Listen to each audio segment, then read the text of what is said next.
Bom dia, comunidade CL. Hoje, dia 8 de maio, 7 horas da manhã em ponto. Eu sou o César Calejon. Estamos começando mais uma edição do Desperta ICL. É um prazer estar com vocês mais uma manhã aqui no Desperta ICL. Hoje a gente vai trabalhar naturalmente, quase que o programa inteiro, gente, da situação calamitosa no sul do país, mas também vamos falar um pouquinho da invasão israelense em Rafah e vamos falar um pouco também do tour bolsonarista nos Estados Unidos. Quem poderia imaginar que durante a maior crise climática, durante a maior tragédia climática da história do país, pelo menos em termos de complexidade, as lideranças bolsonaristas estariam nos Estados Unidos lacrando atrás de likes e holofotes, tá bom? Gente, bom dia então, vamos despertar, 7 horas e 1 minuto nessa manhã do dia 8 de maio. Estamos no ar através das redes do ICL, do Eduardo Moreira, do Leandro Demori e as nossas redes afiliadas também, tá bom? Gente, vamos lá, quero começar com vocês com o site do ICL Notícias. Vocês já sabem, o ICL Notícias é o melhor portal de notícias do país, equipe do nosso queridíssimo Chico Alves, um time de craques aí inigualável para vocês. Então, acostumado já, acessa, acordou de manhã cedo, quer saber o que está acontecendo. Muitas vezes o site do ICL Notícias dá notícia com dias de antecedência do que a própria mídia tradicional e os principais veículos da mídia corporativa, da mídia hegemônica, tá bom? Tudo isso sem patrocínio e visando única e exclusivamente emancipação popular e pensamento crítico. Então você já sabe, acordou, acessa iclnoticias.com.br, começar o seu dia bem informado. Gente, eu quero começar com essa notícia aqui porque tem um caráter de utilidade pública para vocês, tá bom? CCJ do Senado aprova novo seguro obrigatório para veículos. Custo deve girar em torno de R$50 a R$60 por ano. Essa notícia da Agência Brasil, republicada pelo iclnoticias.com.br, do Lucas Por Deus Leon. A Comissão de Constituição e Justiça, a CCJ do Senado, aprovou ontem, na terça-feira, por 15 votos favoráveis contra 11, o projeto de lei complementar que recria o seguro obrigatório para donos de veículos, o antigo DPVAT, que é o danos pessoais por veículos automotores terrestres. A previsão é que o texto seja votado no plenário do Senado ainda nessa terça-feira, ainda ontem, né? Se aprovado, segue para sanção presidencial. De acordo com o relator da matéria, senador Jacques Wagner, do PT, o valor do novo seguro gira em torno de R$50 a R$60 por ano, sem diferença entre motos e veículos, segundo cálculos do Ministério da Fazenda. Tá? Então, só quis começar com essa notícia para que vocês estejam cientes que deve voltar aí o que era o antigo DPVAT. O relator é o Jacques Wagner. Ele negou destaques da oposição à matéria, garantindo que o presidente Lula se comprometeu a vetar o artigo que cria uma multa por atraso no pagamento do novo seguro, conforme pedidos dos senadores Alan Rick, do União, e Vanderlan Cardoso, do PSD. Aspas para ele, para o Jacques Wagner: estou me comprometendo aqui perante os senadores e perante a comissão de que esse item, que é uma penalização excessiva, que veio da Câmara, será vetado pelo presidente da República, tá bom? Então, quis começar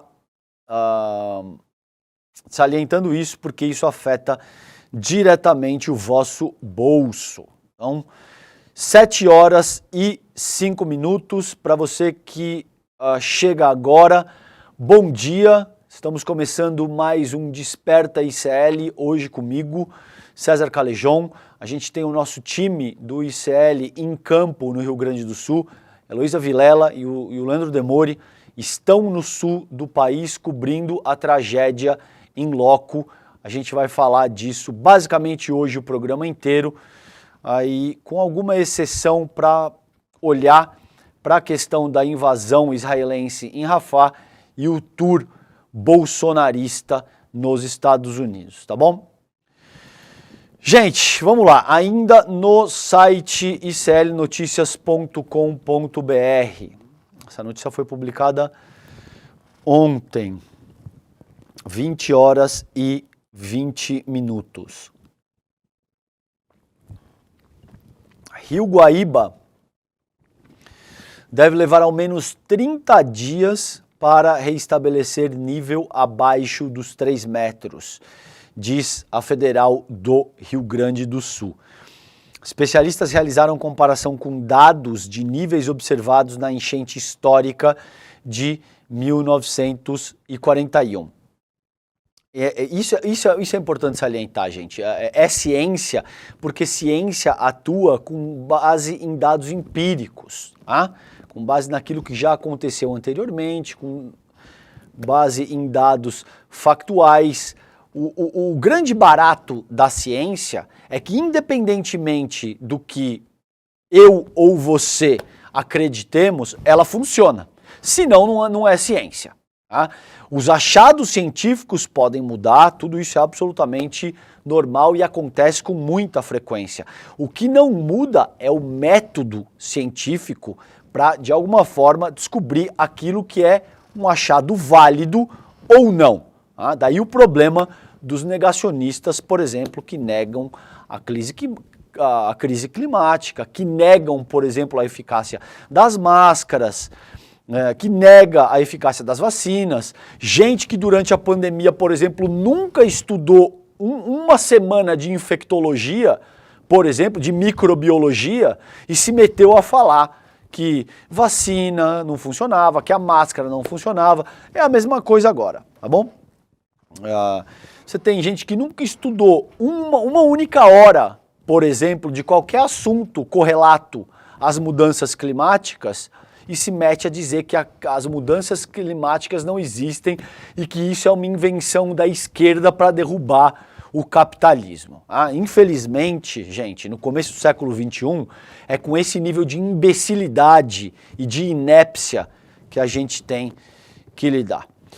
Bom, vamos lá. Então esse é um estudo dos especialistas da Federal do Rio Grande do Sul, dizendo, com base na enchente histórica de 1941, que o Guaíba deve demorar pelo menos 30 dias para reestabelecer nível abaixo dos 3 metros. Tá? Isso vem via Brasil de Fato.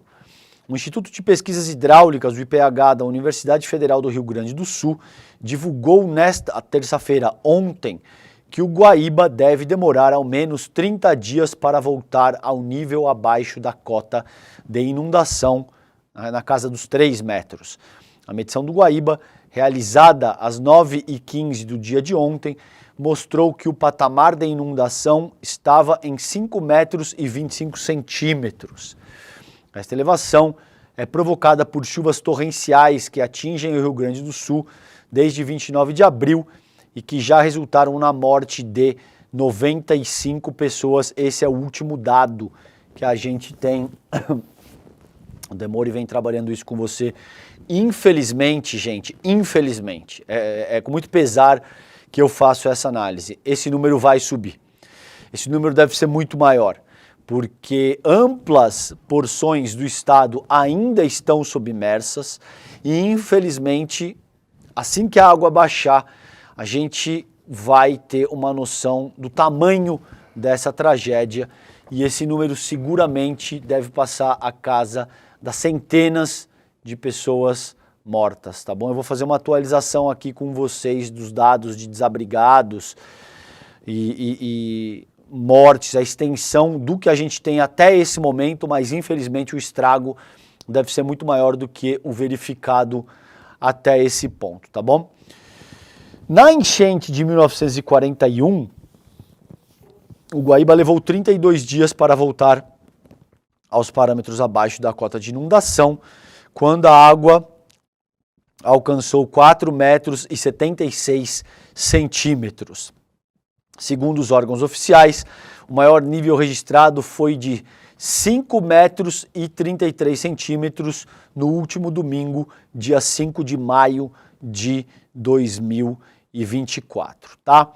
Os dados atualizados, gente, vamos lá, o boletim divulgado pela Defesa Civil Estadual informa ainda que outros 4 óbitos estão sob investigação, há 131 pessoas desaparecidas e outras 372 feridas. Conforme esse mesmo boletim, 159.036 pessoas estão desalojadas e 48.799 pessoas estão acolhidas em abrigos. Dos 497 municípios gaúchos, 401 relatam problemas relacionados a temporais e enchentes. A população afetada passa de 1,4 milhão. Tá? E a gente tem mais previsão de chuva, conforme a gente vai ver a seguir aqui no Desperta de hoje. Então, isso deve demorar pelo menos 30 dias, de acordo com esses estudos da Federal do Rio Grande do Sul. Com isso, gente, a gente tem, deve ter esse problema de falta de arroz e feijão. O Rio Grande do Sul é o principal produtor de arroz. E o Lula com enchentes no Rio Grande do Sul, essa é a notícia do ICL Notícias também, publicada na tarde de ontem.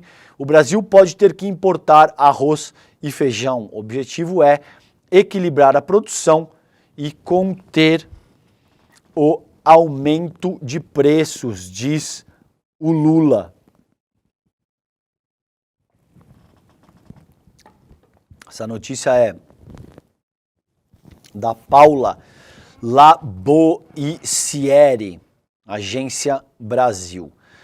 Ao comentar os efeitos dos temporais registrados no Rio Grande do Sul no agronegócio brasileiro, o presidente Luiz Inácio Lula da Silva disse ontem que o país pode precisar importar arroz e feijão para equilibrar a produção e conter o aumento dos preços. Abre aspas.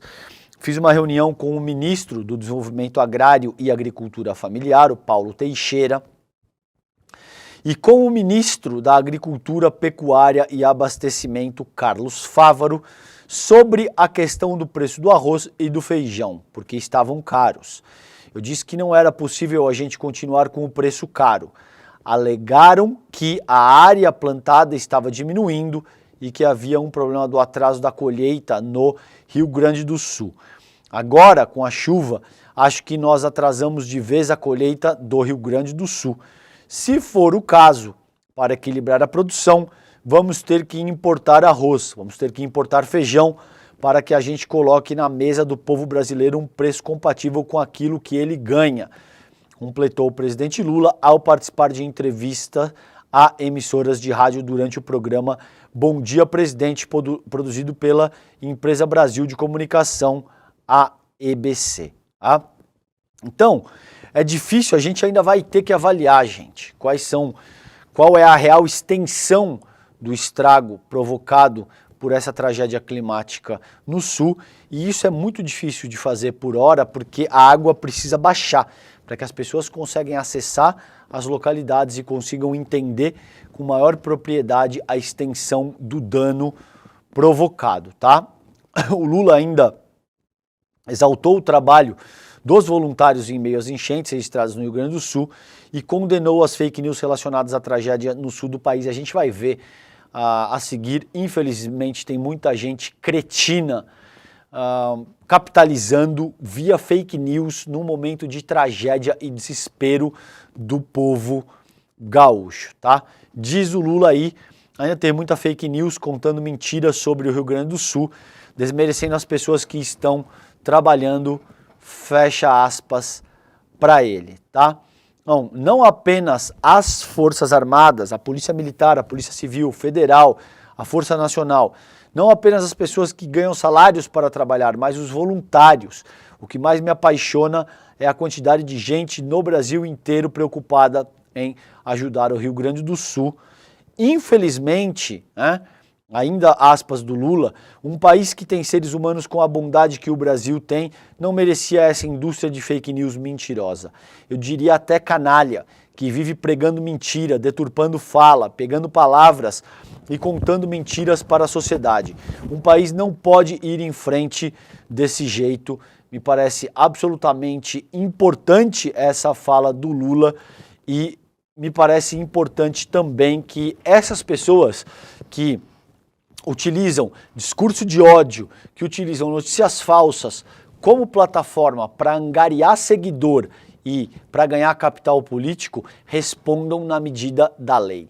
Essas pessoas precisam responder frente à institucionalidade do país. A gente não pode depender das redes sociais, porque a gente já viu que a coisa é muito complicada aí em todos os sentidos. Muitas vezes os interesses dos donos, dos grandes empresários, das big techs, estão alinhados com a própria extrema-direita. Por quê? Porque as grandes plataformas que operam as redes sociais lucram com a desinformação e lucram com o discurso de ódio. A extrema-direita também. Então, muitas vezes, os objetivos das grandes operadoras das plataformas de redes sociais estão alinhados com aquilo que a extrema-direita pretende, no sentido de continuar disseminando notícias falsas e discursos de ódio. Isso não pode seguir dessa maneira e o Estado brasileiro precisa se impor no sentido de fazer valer a sua institucionalidade, tá bom? Gente, então aqui essas são os destaques, que eu escolhi para trabalhar com vocês na manhã de hoje do iclnoticias.com.br. Essa é a home, tá bom? Aí Brasil vai importar arroz para evitar especulação de preços, frente fria deve trazer chuvas para áreas sob enchentes do Rio Grande do Sul, sistema de alerta sobre tragédia no Rio Grande do Sul falhou, dizem especialistas. Falando do Desenrola Brasil, aqui o nosso time de colunistas, com a ajuda ao Piva, com a Margarete Signorelli, todo o material que é organizado com muita competência pelo Chico Alves e o nosso time de craques do iclnoticias.com.br, tá bom? Gente, 7h18, bom dia para você que chega ao Desperta ICL nesse momento, hoje comigo, César Calejon. Nosso time ICL está em campo no Rio Grande do Sul, cobrindo em loco a tragédia. A gente tem a Heloísa Vilela, a gente tem o Leandro Demori e a gente vai trazer essas atualizações daqui a pouquinho para vocês do campo no ICL Notícias, primeira edição, no N1, que começa daqui a pouquinho, 8 horas da manhã, tá bom? Gente, essa notícia, vamos para a Folha de São Paulo. Foi publicada hoje, 4 horas da manhã. Ciclone na Argentina ameaça Rio Grande do Sul com mais chuvas e rajadas de vento nessa quarta-feira. Chegada de frente fria também deve fazer a temperatura despencar no Rio Grande do Sul. E tudo isso é muito preocupante, gente. Por quê? Porque esse ciclone vai acertar uma população absolutamente fragilizada, que já está desamparada e que já está enfrentando toda sorte de dificuldades no que diz respeito a conseguir coisas elementares, como água, comida e proteção e abrigo, tá?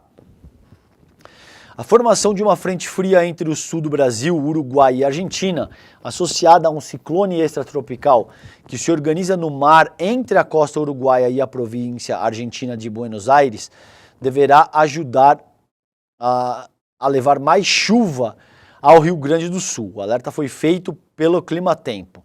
Mesmo não passando pelo estado, diz a agência, esse ciclone extratropical poderá provocar rajadas de vento de até 100 km por hora em várias regiões do território gaúcho. O Rio Grande do Sul sofre desde a semana passada com tempestades que afetam até ontem, pelo menos, mais de 400 municípios e provocaram a morte de quase 100 pessoas no estado desde a semana passada. Então tá aí, fica o alerta. Infelizmente, o ar polar que se espalha sobre o estado pode baixar a marcação dos termômetros durante toda a quinta-feira, o dia de amanhã, com temperaturas entre 5 e 10 graus, que devem ser observadas no centro-sul no amanhecer do dia de amanhã, tá bom? Então, continuem doando, continuem se engajando com os trabalhos da Cozinha Solidária, ou que a gente vem apoiando aqui no ICL, ou com qualquer outra iniciativa que vise levar, sobretudo, gente, água potável e comida de boa qualidade para a população gaúcha. Eu venho conversando com pessoas que estão em Porto Alegre nesse momento e que me dão conta que a principal dificuldade nessa ocasião é encontrar água potável, tá? Então, continuem se engajando e principalmente apoiando esse tipo de medida, porque tem relatos, por exemplo, de ofertas. Eu tenho uma amiga que está em Porto Alegre que me disse que o prédio dela contratou um caminhão-pipa para entregar água potável para o edifício, pagou a entrada e simplesmente não recebeu a oferta, tá?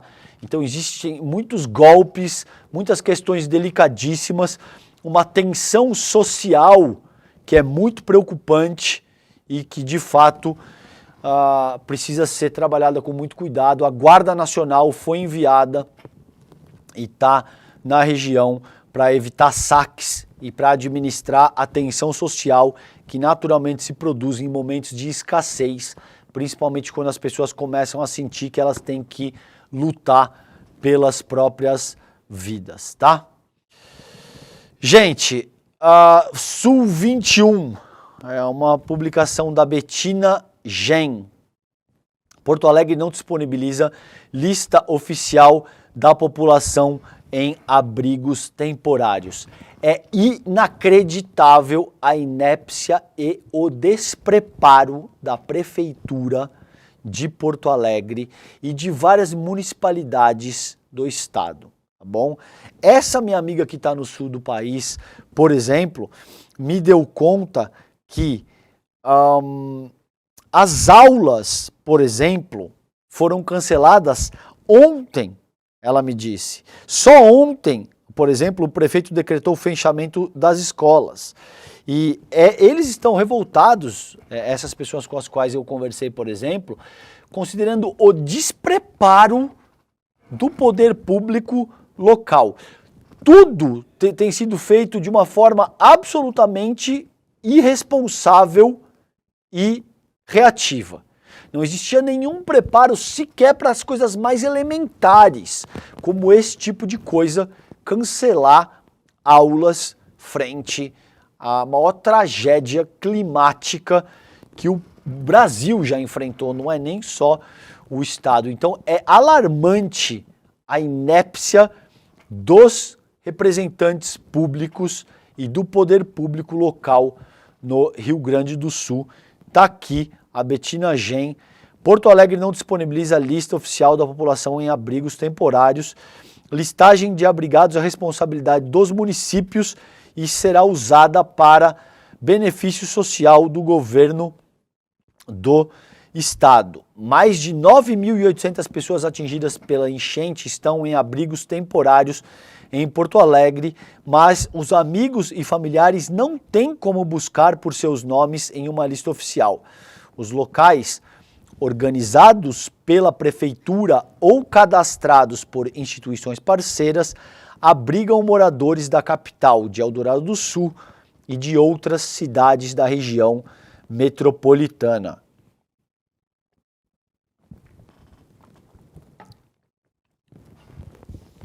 A Fundação de Assistência Social e Cidadania afirma que existe uma listagem oficial dos abrigados, mas não informa se ou onde pode ser acessada. A Prefeitura de Porto Alegre indica em seu canal de atendimento no WhatsApp 4 números de telefone para entrar em contato com os abrigos. No entanto, não sabe informar de qual abrigo é cada número. Olha, gente, é difícil de acreditar. Vocês entendem por que quando isso acontece, o prefeito da cidade de Porto Alegre, o prefeito de Santa Maria, o governador do estado, né, começam a falar em não politizar a questão? Porque naturalmente eles sabem que eles fizeram um trabalho péssimo, para dizer o mínimo, péssimo. Tá? Essa ocasião também serve para que a gente entenda que ser político não pode se resumir a lacrar em rede social e a fazer bravata com base em dogma religioso, em populismo penal e em pauta que explora o pânico moral. Tá bom? Por quê? Ao longo dos últimos anos, desde a ascensão do bolsonarismo, a política institucional foi banalizada. Então parece que fazer política significa que você vai falar grosso, você vai dar tapa na mesa, você vai debochar de alguém, você vai falar que você tem café no bule e esse tipo de coisa. Quando a gente vê um cenário complexo como esse, que exige a prática legítima do estadismo, que exige que a pessoa saiba o que ela está fazendo à frente de uma prefeitura, de um estado, é esse tipo de coisa que acontece. A prefeitura não sabe informar se o número de WhatsApp é de cada abrigo. Coisas básicas que até uma criança de 10 anos saberia organizar. Se vocês pegarem os seus filhos que estão em casa nesse momento me escutando, ou se você está no carro me escutando nesse momento, e você pega o teu filho e fala, olha só, filho, tá bom? Tem um canal de atendimento aqui que tem alguns números de WhatsApp, tudo o que você precisa fazer é organizar qual número de WhatsApp é de qual abrigo. Você tem 3 horas. Quando o papai voltar do trabalho para almoçar em casa, você vai me dizer que esse número é de tal. A prefeitura de Porto Alegre não conseguiu organizar isso, tá bom? Não sabe dizer, não sabe informar de qual abrigo é cada número. Conforme a Secretaria de Desenvolvimento Social do Estado, a listagem de abrigados é responsabilidade dos municípios. Aí começa esse jogo de empurra. Que não vamos politizar, isso não é atribuição dessa instância, é atribuição daquela instância, tá bom? Enfim, gente, questionada sobre como enviará para o governo do estado a listagem de pessoas que estiveram nos abrigos de Porto Alegre, a FASC afirmou que a informação sobre os benefícios sociais do estado ainda não chegou, entre aspas. É preciso que as pessoas integrem requisitos e os serviços são executados pelos municípios, como o cadastro único. Por exemplo, o governo precisa alinhar com os municípios, informou a assessoria.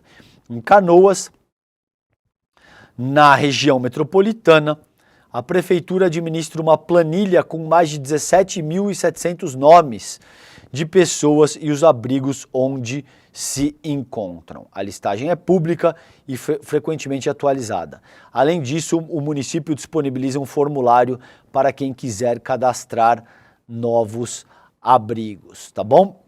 É óbvio que essas iniciativas são importantes porque elas ajudam a localizar os abrigados, porque elas reforçam toda uma rede de comunicação de pessoas que estão desesperadas, gente. Você tem com certeza milhares de pessoas nesse momento que estão absolutamente desesperadas, que estão buscando notícias. Você imagina, você que me escuta nesse momento, isso acontece no teu estado, na tua cidade, e você não tem nenhum tipo de informação para saber notícia dos teus filhos, da tua mulher, do teu pai, da tua mãe. Imagina o nível de desespero que isso significa e a tua municipalidade não organiza absolutamente nada no sentido de viabilizar sequer qual número de WhatsApp serve para falar com qual abrigo. Esse é o nível de organização do poder público que a gente tem no momento. Agora, lacrar em rede social ou dando entrevista para veículos de comunicação, vai que é uma beleza, tá bom? Aí coloca lá o coletinho da Defesa Civil ou vai para a rede social lacrar com pedidos em caixa alta para fazer política barata, tá bom? Gente, vocês querem passar raiva às 7 horas e 31 minutos da manhã? Pega um omeprazol, tá bom? Se você está me ouvindo, pega um omeprazol porque infelizmente eu vou maltratá-los nesse momento. Notícia do UOL, Rubem Berta e Eduardo Militão, foi publicada hoje, dia 8 de maio, 4 horas da manhã. Terra natal de Lira leva 2/3 de verba de ministério contra enchente. Tá bom? A capital Maceió, terra natal do presidente da Câmara dos Deputados, Arthur Lira, ficou com 2/3 da verba específica para a prevenção de enchentes do Ministério da Integração e Desenvolvimento Regional no ano passado. A pasta, comandada por Valdez Góes, do PDT, reservou 52.700.000 reais para a Prefeitura de Maceió para um projeto de contenção de encostas em 2023. O valor foi destinado ao município em outubro, mas nenhuma obra foi indicada até agora com essa verba. Os recursos correspondem a 67% dos 78.400.000 reais empenhados no ano passado pelo Ministério para a ação apoio à realização de estudos, projetos e obras dos entes federados para contenção ou amortecimento de cheias e inundações, para contenção de erosões marinhas e fluviais. Olha, gente, eu vou falar um negócio para vocês. Não é brincadeira. Não é brincadeira o que a gente vive no Brasil. E a gente tem o Jorge Misael, queridíssimo Jorge Misael, que, a meu ver, eu já disse isso no ar, no N1, é a pessoa que mais entende de política institucional no país inteiro. Não é só no ICL, não. Ninguém entende de política institucional no país inteiro mais do que o nosso querido Jorge Misael. O Misael disse o seguinte: ao longo dos últimos anos, houve uma transição do que a gente entendia ser o nosso presidencialismo de coalizão, que, para todos os efeitos, tem todas as sortes de problemas, tá bom? Não é isso que eu estou dizendo, todo tipo de problemas. Mas houve uma transição do nosso presidencialismo de coalizão para que o Misael batizou, intitulou como parlamentarismo orçamentário. É isso que vocês estão vendo aqui. Qual que é o problema do parlamentarismo orçamentário? é que as verbas são alocadas segundo o acordo, segundo o desejo do Arthur Lira, basicamente. Tá? Então, ao invés de ter uma análise séria, considerando, veja, existem estudos que demonstram que o Rio Grande do Sul é uma situação absurdamente complicada em termos de enchente. Vamos destinar esses 50 milhões para a área que vai mais precisar. Tá bom? Não. Vamos destinar para o lugar que o Arthur Lira deseja. E o dinheiro não foi sequer alocado. O dinheiro não foi, nenhuma obra foi iniciada até agora. Ou seja, isso significa dizer que você tem 52, quase 53 milhões de reais parados, tá? Em Maceió, por conta de indicação do todo-poderoso primeiro-ministro do nosso parlamentarismo orçamentário, Arthur Lira, enquanto o Rio Grande do Sul está debaixo d'água. E esse dinheiro tá parado, tá bom? Perdão pela indignação, mas realmente é algo complicadíssimo. Segue o texto aqui dos colegas Rubem Berta, e Eduardo Militão do UOL. Sem mortes em decorrência das chuvas no ano passado, Maceió foi beneficiada com a maior parte das verbas, enquanto nenhuma cidade do Rio Grande do Sul foi contemplada por essa ação do Ministério. O Estado gaúcho, que registrou nos últimos dias ao menos 95 mortes, já havia somado 54 óbitos em 2023 por causa de um ciclone extratropical. Entende o desespero do senhor Arthur Lira de não querer politizar a questão? Porque dá para dizer, César, mas tudo bem, essas 95 mortes aconteceram agora, de uma semana para cá. Sim, mas em 2023 houve 54 óbitos, enquanto em Maceió nenhum óbito. Qual que é a explicação minimamente razoável e plausível para dedicar 2/3 da verba do Ministério contra enchente para Maceió e deixar o estado do Rio Grande do Sul sem nada, à deriva? Sabe qual que é a explicação? O parlamentarismo orçamentário do Arthur Lira, tá bom? Essa é a explicação.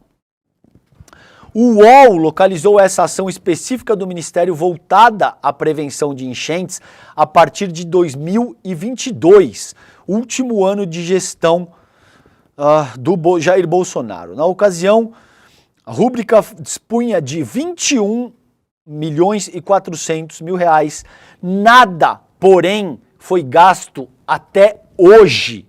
Gente, veja, só no Rio Grande do Sul essa é o quarto evento climático extremo que acontece em menos de um ano. Veja a cretinice, a inépcia e a incapacidade dos gestores públicos. A minha análise aqui não é política partidária, tá bom? Eu não me importo uma vírgula se os gestores ineptos e cretinos são do PT, do PDT, do PSOL, do PL ou do PSDB. Eu, enquanto comunicador e enquanto cidadão, exijo lideranças que sejam minimamente capazes de administrar uma municipalidade, um estado ou o país. O que a gente não pode ter é uma prefeitura de uma cidade como Porto Alegre, que é uma cidade gigante, que não é capaz de determinar qual o número de WhatsApp pertence a qual abrigo no momento de crise. Isso não é ciência de foguete, gente. Tá bom? A gente está falando de coisas elementares que essas pessoas vêm se provando incapazes de realizar. E se esse é o caso, me desculpa, você não está apto à vida pública. Você não pode ser um prefeito, você não pode ser um vereador, você não pode ser um senador. Você não pode ser um governador de estado se tudo o que você faz num momento como esse é dizer não vamos politizar a questão, eu vou botar o meu coletinho da Defesa Civil, vou fazer tweets e vou dar entrevista para a rede corporativa de televisão. Isso não é possível, infelizmente. Você tem que ter o mínimo de capacidade de gestão e de coragem e de disposição, tá bom? Bom, no primeiro ano da gestão Lula, os recursos passaram para 78 milhões e 400 mil reais. Né? Desse total, apenas 3 milhões foram pagos. Neste ano, serão 219 milhões, segundo o portal A Transparência, mas nada foi repassado até agora. Questionada sobre os critérios para a divisão dos recursos, a assessoria de imprensa do Ministério não se manifestou. Então veja, eu estou te dizendo que a questão não é político-partidária, tá bom? Todo mundo que incorrer nesse tipo de inépcia ou nesse tipo de ladainha de que nós não temos que politizar a questão, deve ser criticado e será criticado, pelo menos pelo meu trabalho enquanto comunicador. Lira foi o 5º candidato a deputado federal mais votado em Maceió em 2020, com 15.662 votos, mas se articula para influenciar a eleição para o comando da sua terra natal neste ano. A assessoria de Lira foi procurada pessoalmente por telefone e e-mail, mas não retornou. Ele não quer politizar a questão. Os esclarecimentos serão incluídos caso sejam enviados, diz a matéria do UOL aqui, tá bom? O estado de Santa Catarina, por exemplo, que vem sendo castigado pelas chuvas nos últimos anos, ficou com apenas 3 milhões de reais. Veja que loucura, tá bom? Então, esse é o problema do parlamentarismo orçamentário que a gente tem hoje, conduzido pelo presidente da Câmara, o senhor Arthur Lira. As políticas públicas e a distribuição de verba orçamentária se dá com base no desejo de uma única pessoa e não leva em conta dados empíricos, dados históricos, dados científicos, ou seja, não leva em conta a seriedade segundo a qual a gente deveria determinar a elaboração de políticas públicas no país, tá bom? Isso é muito triste e profundamente preocupante. Gente, como se não bastasse essa questão aí, a gente tem uma onda negacionista acusa governos de não atuar e até de impedir resgates. Essa outra notícia do UOL, essa notícia é do colega Carlos Madeiro, tá bom? Foi publicada hoje, 8 de maio, 4 horas da manhã. Coisas como, abre aspas, a PM estava impedindo resgates no domingo, o Exército está impedindo que as pessoas ajudem, estavam na ponte, acionei o quartel 3 dias e não fizeram nada. Comentários como esse foram retirados das redes sociais e fazem parte de uma onda de discursos negacionistas na internet nos últimos dias, que alegam que o poder público não está atuando nos resgates de vítimas das chuvas no Rio Grande do Sul, e que até atrapalha quem tenta ajudar. Apesar de a ajuda de voluntários anônimos no salvamento e com doações ser importante, diante do tamanho sem precedente da tragédia, as forças estatais de todas as esferas, municipal, estadual e federal, têm atuado para salvar vidas, tá? Então, nem vou me estender muito nisso. Tem uma questão, vários influenciadores de extrema direita soltando notícias falsas e depois eles se reformulam. Essa gente é muito inteligente, tá? Eles sabem, tem método, gente. O cara solta uma notícia dizendo o seguinte: estão parando as doações e exigindo nota fiscal, por exemplo. quando essas pessoas percebem que isso não procede, e depois que isso já viralizou e causou um estrago imenso, imenso, aí eles dizem, não, olha aqui, tem um vídeo que apareceu numa emissora de televisão, o caminhão sendo parado. Você vai ver a natureza do vídeo, o caminhão foi parado, por exemplo, por excesso de peso. Por quê? O asfalto pode ceder, porque aquele caminhão pode tombar, e aí essa pessoa mistura tudo num balaio só e te dá conta de que, olha, você está vendo que eu tenho razão, né? Me parece natural que essas pessoas tenham que arcar na medida da lei. Ministério Público Federal, Polícia Federal, a nossa institucionalidade de forma mais ampla não pode permitir que as pessoas continuem inventando notícias falsas. De novo, isso não é uma discussão político-ideológica. Essa não é uma questão partidária. Se as pessoas de esquerda inventarem notícias falsas durante a principal crise climática da história do país, elas devem ser punidas. Agora, o que a gente tem visto com muita ênfase é esse tipo de coach messiânico, de influenciador, sei lá, o nome que a gente dá para uma pessoa como essa, o Pablo Marçal, inventando toda sorte de notícia falsa.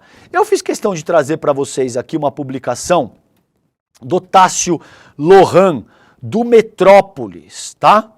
Isso foi publicado dia 14 de janeiro de 2022, 9h30 da manhã. Coach messiânico integrou quadrilha que desviou dinheiro de bancos. Pablo Marçal, resgatado com 32 pessoas em trilha na semana passada, foi condenado por furto qualificado em 2010, mas pena foi extinta.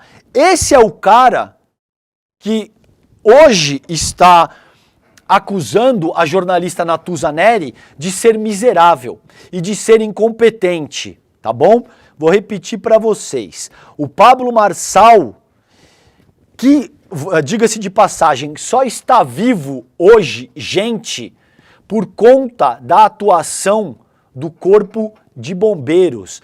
Ele levou dezenas de pessoas, essa pessoa aí, tá? O Pablo Marçal levou dezenas de pessoas para o Pico dos Marins sem nenhum tipo de conhecimento de causa, sem conhecer a morfologia do lugar, sem conhecer absolutamente nada sobre aquilo que ele estava fazendo, ficou perdido por horas no Pico dos Marins e só saiu vivo de lá.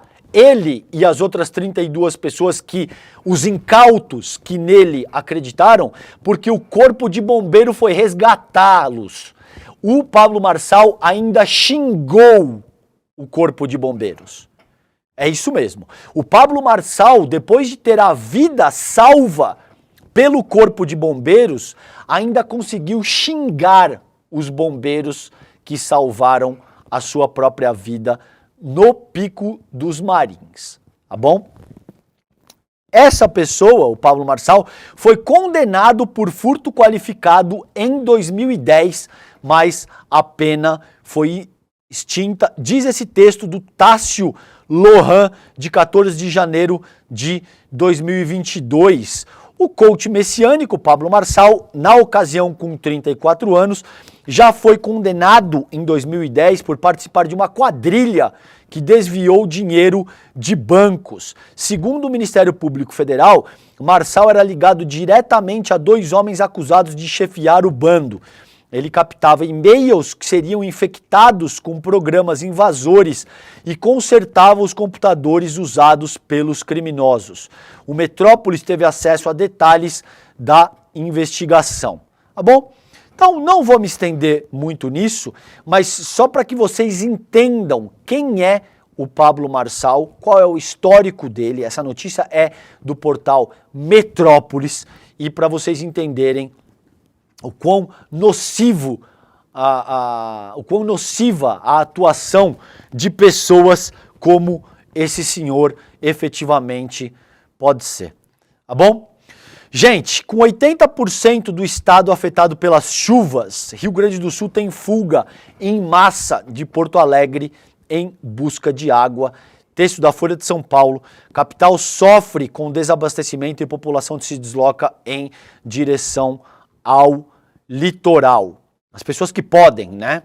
As pessoas que têm casa na praia, que têm carro, que têm condição de sair de Porto Alegre nesse momento, em meio ao caos que tomou conta de Porto Alegre devido às enchentes que atingem o Rio Grande do Sul, moradores têm fugido às pressas em direção ao litoral em busca de água. O desabastecimento já atinge parte da capital gaúcha, que também sofre com falta de energia e de suprimentos, além da ameaça de saques. Segundo dados da Defesa Civil, divulgados na noite de ontem, terça-feira, 401 dos 497 municípios do estado, o equivalente a 80% das cidades gaúchas, já foram afetados de alguma forma pelas chuvas. Destas, 336 estão em calamidade pública, sendo que 83% da população do estado, 10,8 milhões de pessoas, vive nesses municípios, tá bom?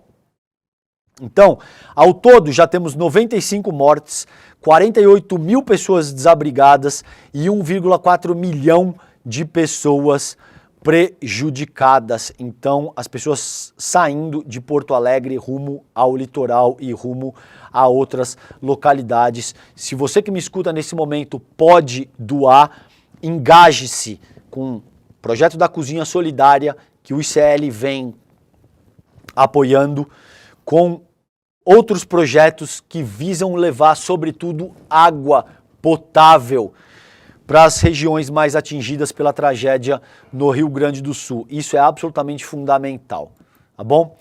Gente, quero passar rápido com isso com vocês, porque a gente não deve politizar a questão, mas enchentes no Rio Grande do Sul, esse dado é do Intercept, matéria publicada pela Tatiana Dias, 2 dias atrás, no dia 6 de maio de 2024. Tatiana Dias, do Intercept. Enchentes no Rio Grande do Sul. Leia o relatório de 2015 que projetou o desastre e os governos escolheram engavetar. Brasil 2040 é o nome desse relatório, traçou cenários futuros e propôs medidas de adaptação do país às mudanças climáticas, mas foi ignorado. E hoje a gente tem governadores e prefeitos dizendo que a gente não tinha como prever o que ia acontecer. Tá aí o relatório Brasil 2040 em 2015, isso foi publicado, tá bom? O relatório Brasil 40, cenários e alternativas de adaptação à mudança do clima, encomendado em 2014 pela gestão da Dilma Rousseff do PT, apresentava resultados dramáticos. Elevação do nível do mar, mortes por ondas de calor, colapso de hidrelétricas, falta d'água no sudeste, piora das secas no nordeste e o aumento das chuvas no sul. O estudo, que analisou impactos em infraestrutura, agricultura, energia, entre outros, foi feito por vários órgãos de pesquisa do país e custou 3,5 milhões de reais, tá? A jornalista, a Tatiane, perguntou a Nathalie Unterstel, especialista em políticas climáticas e uma das pessoas responsáveis pelo projeto, se os achados ainda faziam sentido.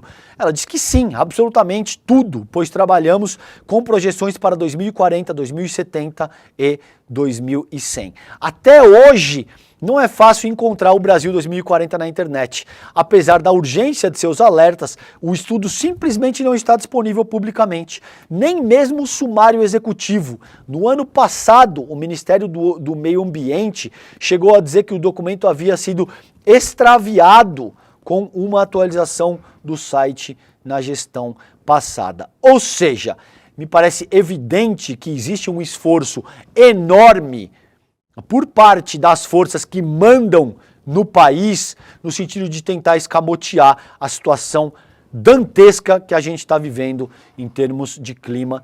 Vale a pena a leitura completa dessa matéria da Tatiana Dias no Intercept, tá bom? Gente, 5 minutos finais eu quero utilizar para explorar isso aqui com vocês. Notícia da CNN. Tanque israelense atropela e destrói placa "Eu amo Gaza" em Rafah. E tem o vídeo disso. Imagens mostram militares hasteando bandeira de Israel em parque perto de passagem de Rafah.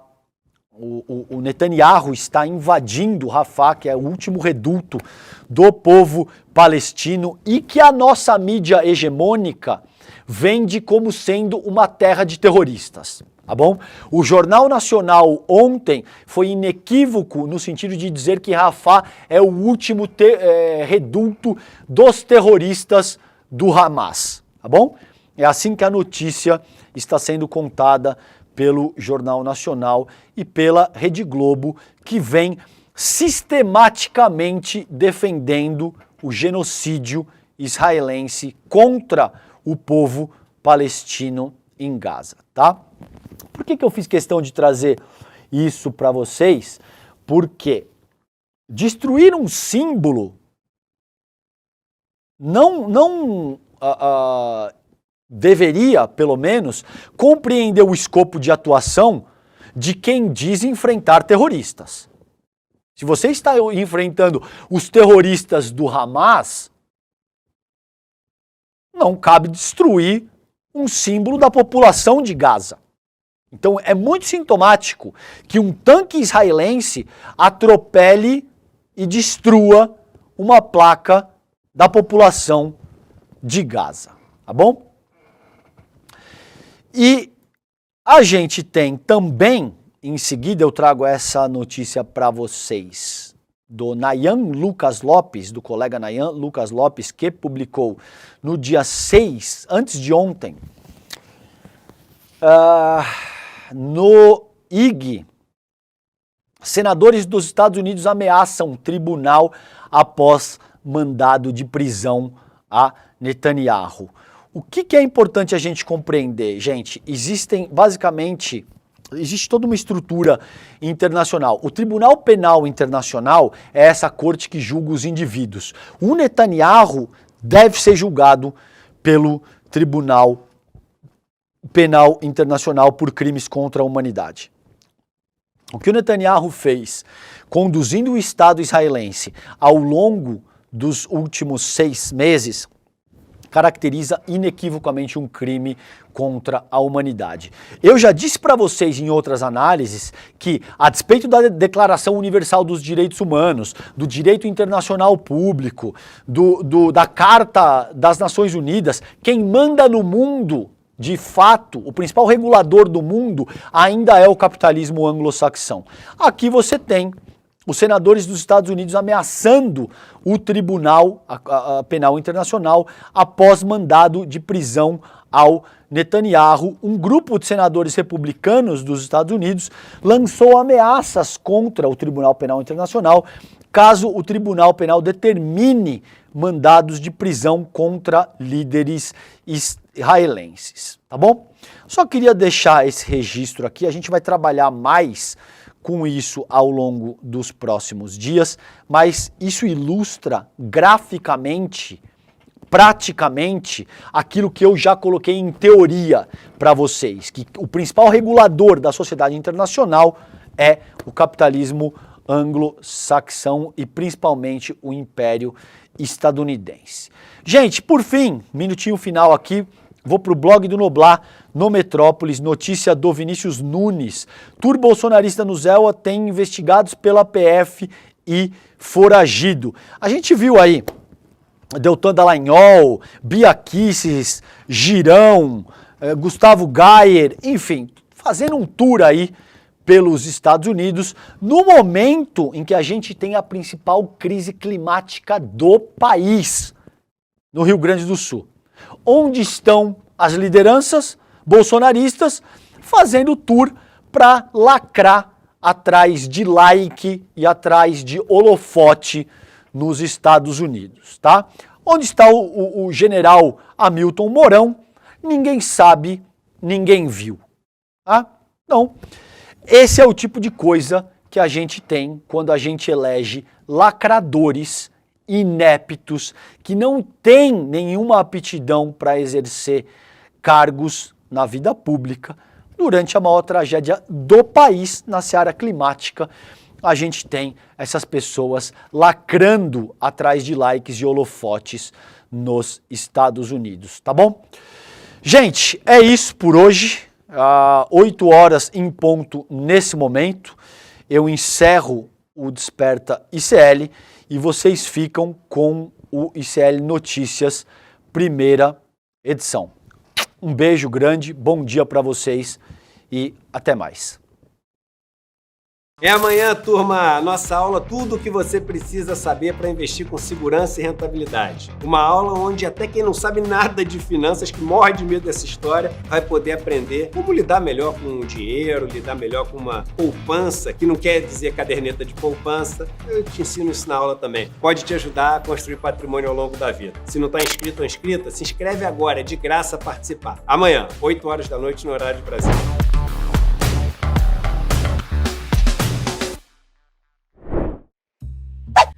No Em Detalhes de hoje, eu converso com o engenheiro civil e especialista em geotecnia, Luciano Machado, sobre as precauções que precisam ser tomadas em situações de enchentes, como a do Rio Grande do Sul.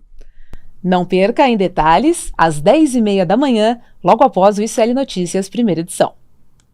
Lançamos a área do ICL de documentários. Documentários feitos na periferia com bolsas que o ICL deu. Estamos lançando no ICL um documentário com imagens raras que nós fizemos a curadoria no ICL, e aí a gente pegou todas essas imagens raras, fizemos um documentário sobre o Malcolm X, com som recuperado com inteligência artificial, com legenda exclusiva em português, e que vai estar na plataforma